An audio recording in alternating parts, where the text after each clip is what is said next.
Hey y'all, welcome to Culture Cult. I'm your host Marie, and if this is your first time here, welcome. And if you are a seasoned veteran listener, hell yeah, welcome back. So on this podcast, I am on the mission to learn about every country in the world and tell y'all the craziest story from that country. And today we are covering New Zealand. And if this is your first episode, for fucking warning, there were some tech issues and the audio is completely not up to the normal standard. I prefer, but just in general, it's messed up. Just FYI. And I am recording today's episode with reoccurring guest, my cousin Emma, and my best friend Kyle. And I'm not gonna lie, Kyle's voice sounds like Darth Vader. Like throughout this episode, his audio got messed up the most. So I honestly had to cut out most of his comments. He's like barely in the episode. And when he is in the episode, he sounds like Darth Vader. So I'm so sorry, Kyle. And I am sorry for any fans of Kyle because I know he has a big fan base. Anyways, just keep that in mind. So because of the audio issues, this is a shorter episode, but it's a damn fucking funny one. And that's because today we are talking about the hilarious comedy troupe band hailing from New Zealand, Flight of the Conchords. If you don't know that band, look them up right now before you get too deep into the episode, because I feel like it's just going to make more sense. This is one of the funniest bands and comedy troupes out there. But for now, let's get into the episode. What do you know about New Zealand? Oh, fuck. I know that is, I feel like, do they have like a woman leader? I know about that. World leader. And I know the accent is good fun. I know where it is on a map. I used to be able to do an impeccable New Zealand accent. When I did art history in high school, they made us watch this YouTube video about this tapestry that kind of relayed the Battle of Hastings. And the guy who made the YouTube video was just some dad making a video for his son's school. And so I don't know why, like a few people in my class and we memorized the whole video. And he's like, "Hi there, my name is Francis. I'm Liam's stepdad. When I was 9 and in primary school, we landed at the middle ages too." We can do the whole thing. Cut that out. Okay, well, we're gonna ignore that. So, okay. I feel like this is pretty obvious, but there's like a fuck ton of animals there. Not a lot of people. Fuck ton. So many. 5% humans. 95% animals on the island. That's ridiculous. That's great. Actually, there's more vending machines in Japan than the entire population of New Zealand. No. Okay, famous people is Russell Crowe, Gladiator. Lorde, if you listen to her. Oh yeah, Lord's good. Lorde's good. Keith Urban. I thought he was Australian, but that's not true. And Peter Jackson, I think he's pretty big. He's huge. And then this guy's really big. Taika Waititi. Oh, yeah. Shadows and Jojo Rabbit. And I love him. He's also friends with the band we're talking about today. That makes so much sense. Totally Fly the Conchords vibes. Okay, something I really want us all as an exercise, as long as name in the world is from New Zealand. Kyle, do you want to attempt the word first? Sure.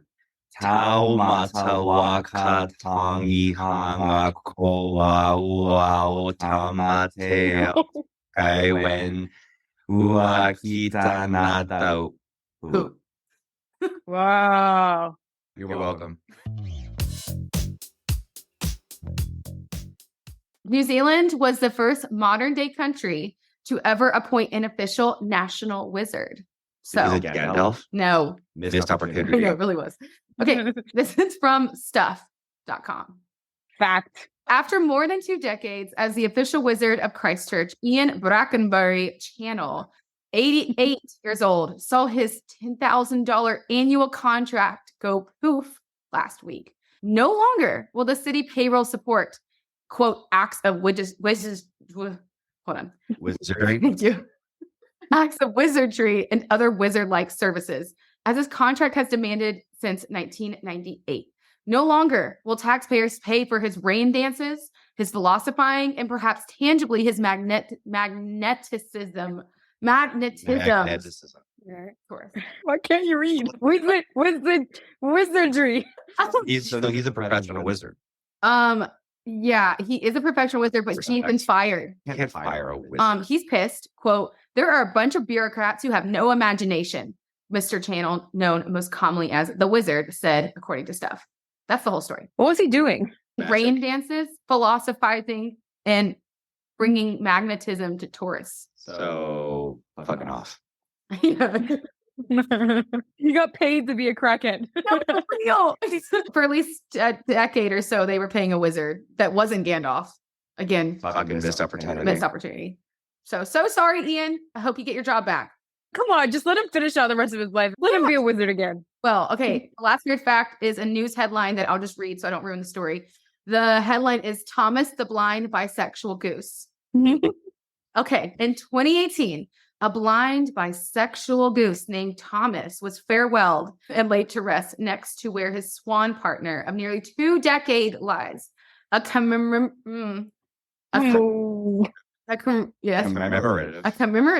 plaque immortalized their love story by proclaiming, this is on their plaque, the two goose. Here lies Thomas, the great-hearted goose, nestled near Henry in the final roost. Here, where they raised young and found sanctuary, somewhere above us, great souls fly free. That's silly goose. In an enduring, complicated love story that crossed genders as well as species. How did it cross genders? Because he's bisexual. Go on. He's just bisexual.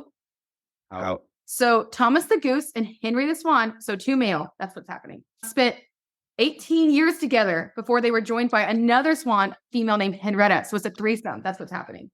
Oh, wow. The feathered polyamorous threesome raised 68 cygnets together. I guess it's a baby geese before Henry's death in 2009. Then Henrietta flew off with another swan, leaving poor Thomas heartbroken and crying for his friend. The drama. He cried. Threesome. Real Housewives of Geese. Those geese left him with 68 babies. Eventually fathered 10 goslings of his own, so he kept going. However, they were stolen by another goose named George, who raised them on his own. You would see George and the babies with Thomas just following them around. Oh my God, he stole custody of his children. Failing eyesight saw Thomas rehomed in a bird sanctuary where he lived out his final years eating corn and helping raise an orphan baby swan. He was a gentleman and he was kind to every other bird he bumped into. This is fucked up. Where did you find this? When the commemorative plaque was unveiled, local Wakani man Mike Pryor mourned that, quote, "This is the end. The love story is over." He explained the significance of the memorial service for Thomas as being something, quote, that needed to be done. The story that touched a lot of people, particularly that he was gay. I mean, if you have more animals than humans, might as fucking well. You don't got humans to entertain you, so it gotta be the animals at the end of the day. Gay goose. So now we're going to jump into the actual story, which is Fly the Conchords. Oh, wow. Forgot about that.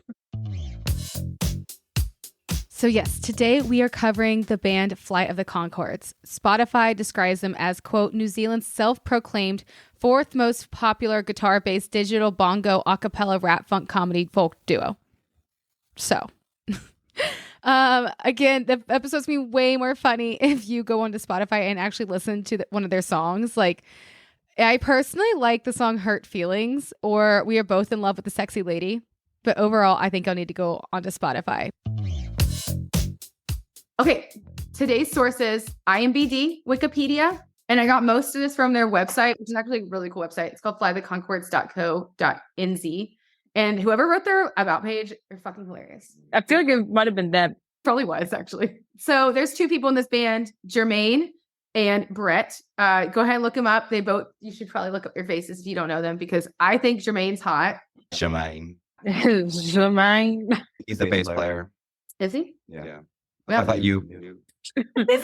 Okay, let's talk about Jermaine. Jermaine Clement was born and raised in Masterton, New Zealand, the oldest of 3 brothers. His mother is Maori, and Clement was educated at Makura College. He went to study drama and film at Victoria University, and that's where he met Taiki Watiti, and that's where he also met Brett, his other future bandmate. A little bit about Brett. Brett was born in Wellington. That's all Wikipedia says. Jermaine and Brett first met in 1996 at Victoria University, Wellington. Jermaine vividly remembers his first time he met Brett. Quote, he was wearing a hat. Very vivid recounting. Could have been anyone. Brett doesn't remember meeting Jermaine, but he says it was unforgettable.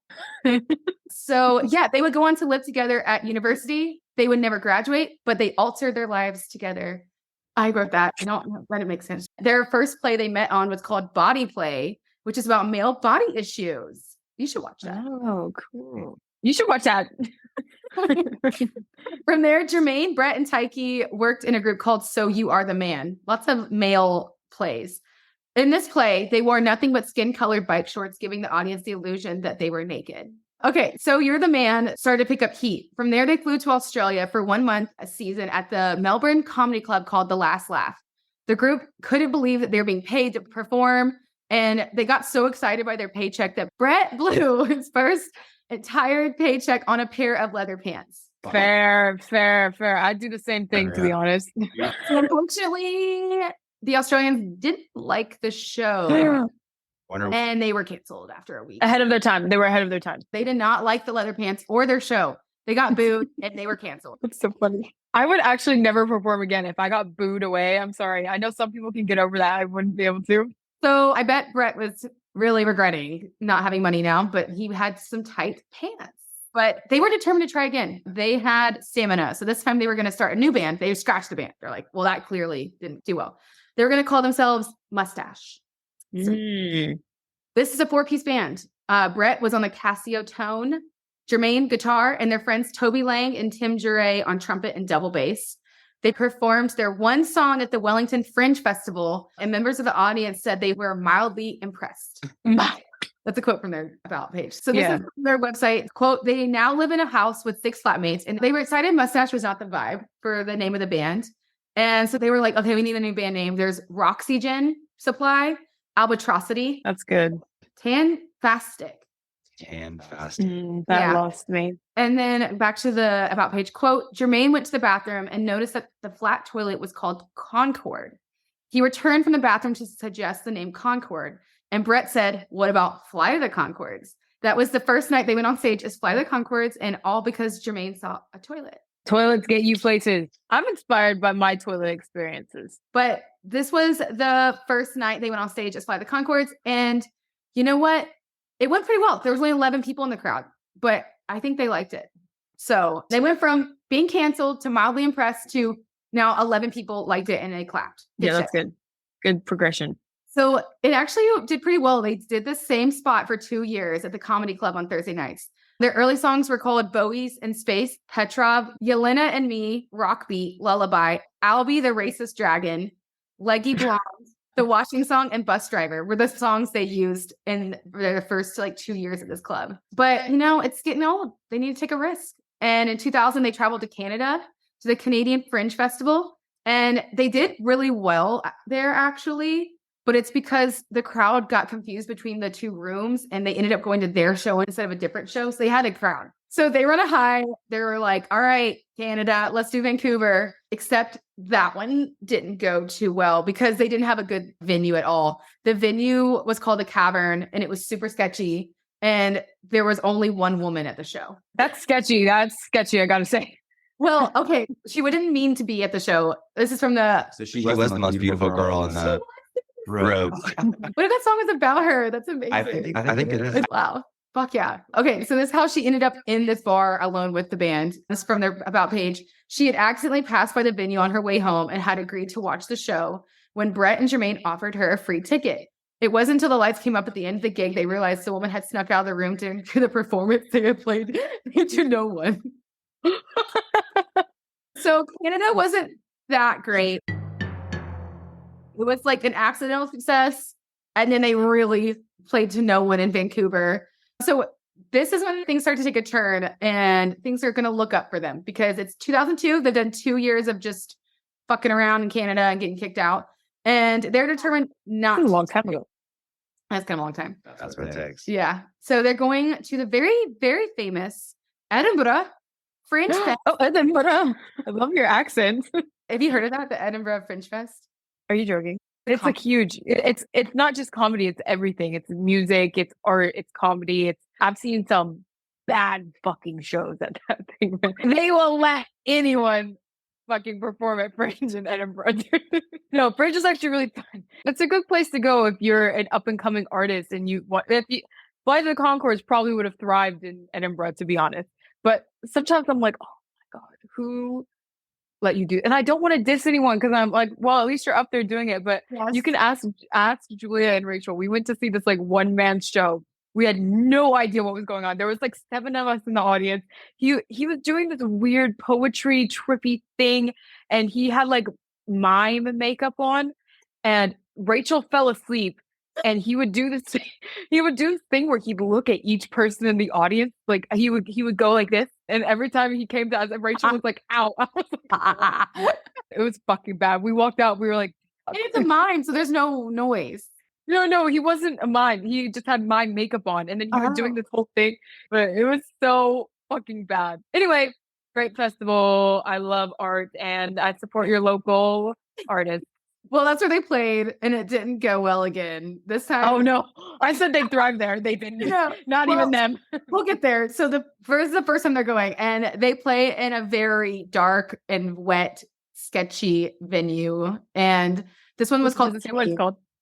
The Cave. The Cave. In the 17th century, it was used to quarantine plague victims. So it's like super haunted. And apparently, like dark slime was sliding down the walls and dripping onto people. So yeah, they performed there. Oh, they won an award, the Marin Stutter Spirit Award. So they did walk away with some fans. So it did kind of was a success. So they had some fans after Edinburgh. So they're like, okay, the Scots, they like us. That's good. But they had to return to New Zealand, where they had to play their regular gig at Thursday Night Comedy Club and sometimes at corporate events, not the vibe. Oh. I'm sure. Yo, how did they land corporate, like multiple corporate gigs? So they always kept having like tech issues, and then people were booing them because they thought they were like a shitty cover band, but that was like their actual music. It did not go well. I couldn't even imagine playing corporate and being like Fly the Conchords. Edinburgh was their place. They went back in 2003, and they went to the same place, the dank, wet, haunted cave bar. And this time they got more fans because they introduced the famous song Hippopotamus versus the Riding Ostrich. In the 2004, they went back to Edinburgh, and this time playing not in the cave, but they played in a normal bar. And this is actually when things are going really well for them. From Edinburgh, the BBC Light Entertainment Department, which I guess is that just like lighting people? So the lighting people of BBC found them and commissioned the band to make a 6-part radio series. Brett and Jermaine moved to London in 2005 and spent 5 months writing and recording a mockumentary about their lives of the fictional characters of themselves. This show was the first time they collaborated with the New Zealand comedian Rhys Darby. It's Rhys Darby. He plays the manager. I don't know if you've ever seen the HBO show, but he's so fucking funny. He's so fucking funny. He plays the manager where he's always like doing roll call with them, but like it's just them two. So that's where they meet that guy. And later that year, Brett and Jermaine received an invitation to perform at the Aspen Comedy Festival in Colorado. The HBO executives where's that going?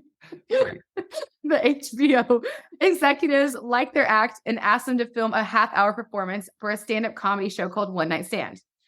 Also, around 2005, they went to Austin, Texas for Austin City Limits, and they made this fucking hilarious documentary you can watch on YouTube. It's called The Texas Odyssey.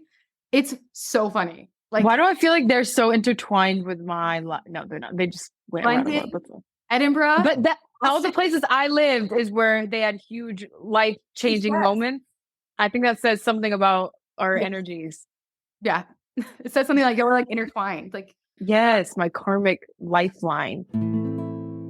Okay, so over the next 4 years, they would blow up from their HBO show, make a TV pilot, a sitcom, released an EP, a full-length album, toured North America twice, made a second season of the sitcom, released a second album, then went back to New Zealand, and that's the story of the Fly the Conchords. Wow. Yay. Wow. That's all I can say. Fuck you. Legend. But yeah, Edinburgh was their lifesaver. Like they could be playing at like shitty dark cave bars. I think Edinburgh is that kind of place that people are like weird stuff. Actually, this is funny. There's a Fringe show that happens every year. My friend went and saw it. I really want to see it. He only performs once every Fringe. It's a guy dressed in a gorilla suit, dressed as an old man, sitting in a rocking chair for an hour. And it's literally, I'm not even joking, that's the whole show. He comes on stage, sits in a rocking chair, and sits there at the whole hour in silence. And basically the audience becomes the show. And so if he like moves back, everyone's like, "Ah!" And my friend went and saw it. He said it was crazy, and he said people will get up there and like yell at him and shit. Like, because Scottish people are crazy. Like, they get rowdy. I know. I feel like that kind of energy just works in Edinburgh or in Scotland at least. Like they have their own little humor going. I feel like Edinburgh was like their little lifesaver, which I hope that's some inspiration to you in your band. Yeah, maybe you play in Edinburgh. Yeah. You should go to Fringe. That'd be so fun. Y'all would probably kick off there. You got to compete against the gorilla guy. Yeah, but he only does one show per year. It's the show. Okay, I just stopped the audio right here because frankly, the audio was so fucked. Like the rest of the episode was so funny. It actually all ended up making a song together, but it didn't make the cut. The audio was so bad. So in general, go to Edinburgh Fringe Fest. That is actually on one of my top like travel lists. I really want to go to Edinburgh Fringe Fest because I love comedy and I love chaos. And I feel like that's what the festival is. And we got to go find the gorilla guy. I want to go watch the gorilla guy. It also just seems like a place that if you are an off-the-wall musician or comedian, I feel like that's where you would take off because that's how Fly the Conchords took off. I feel like the whole world was not digging them, but Edinburgh did. So take that as a note. I think we should go to Edinburgh. I hope y'all enjoyed today's episode. If you stuck through the whole terrible audio experience, y'all are the true MVPs. And I hope this episode in general inspires you if you are an artist or comedian or musician, because like, look at their story. Like everyone was booing them for years. Everywhere they went, they were booed. And sometimes they played to no one. So I think everyone has an audience. I think it's just finding the right audience, and that's how you succeed. And I'm still trying to figure that out myself. So thank y'all for any listeners that have been with me for years or any new listeners. Like I'm trying to figure this out myself. How do you break through as an artist? And I think that's what it is. You have to find the right audience, and Edinburgh was their right audience. So I hope that's some inspiration for any other artists or musicians or comedians out there. And also, if you've never heard of Fly the Conchords before this episode, you're fucking welcome. Like, I feel like you are blessed now because this band will always make you laugh at any point. You definitely need to go watch Texas Odyssey on YouTube. It's so funny. That's their documentary when they went to Texas. It's so bad. And watch their HBO show. And lastly, watch the movie What We Do in the Shadows. I know there's a show, but it's based off the movie. It has Jermaine in it, my man. It also has Reese Darby, who's from the HBO show, who was their manager. And it also has Taika Waititi. So it's seriously one of the funniest comedy movies I've ever seen. And they made a show about it, but you need to go watch the movie. So just a little tip for you. And yeah, lastly, I want to shout out to any of my New Zealand listeners. If I missed anything cool about your country, maybe a cool story or a cool fact, I'd love to know about it. So if you want to shout out something I missed about your country, message me on Instagram at culturecultshow. And my email is culturecultshow@gmail.com. And if you like this episode, share it with a friend or give it a rating or review on Spotify or Apple, because that 2 little seconds means the world to me and it helps grow the show. Okay, that's it for today, y'all, and cheers.